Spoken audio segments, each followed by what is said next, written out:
Matanong nga namin kayo mga senador, ano bang meron dyan sa holiday? At palong-palo kayo na pakialaman yan. Puntiryan nyo yung holiday eh. Nabuli o napagtripan ba kayo nung holiday? May masama ba kayong naranasan nung holiday? Tanginang papait nyo sa holiday eh.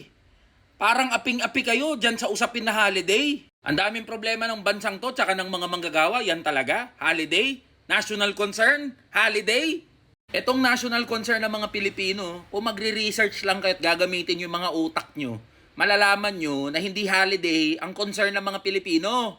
Number 1, kontrolin ang presyo ng mga bilihin at serbisyo. Number 2, taasan ang sahod ng mga manggagawa. Number 3, bawasan ang kahirapan na nararanasan ng sambayan ng Pilipino. Number 4, lumikha ng maraming mga trabaho. At number 5, labanan at puksain ang korupsyon sa gobyerno.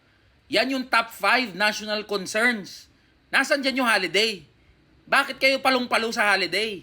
Aminin nyo na kasi na sinusunod nyo yung dikta ng mga malalaki at mga bilyonaryong negosyante para bawasan yung mga holidays. Alam nyo ba mga boss na as early as 2014, tinutulak na ng Employers Confederation of the Philippines o ECOP na bawasan ang mga holidays sa Pilipinas. Sinabi uli nila yan last year that they are backing fewer holidays in our country.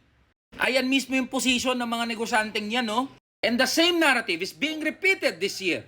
At ang kanilang spokesperson sa Senado, si Cheese Escudero. Yan mga boss ang pinakadahilan. Gusto na bawasan ng mga malalaking negosyante yung mga holidays. Not because they are concerned about the productivity of the workers, but they want to extract more billions of profits mula sa lakas at pawis ng mga manggagawa. Kaya mga boss, wag natin payagan to. Kung may dapat bawasan at unang reviewin yung mga holiday, unahin nyo dyan sa Kongreso at Senado. Kayo ang pangunahing palamunin ng bansang to.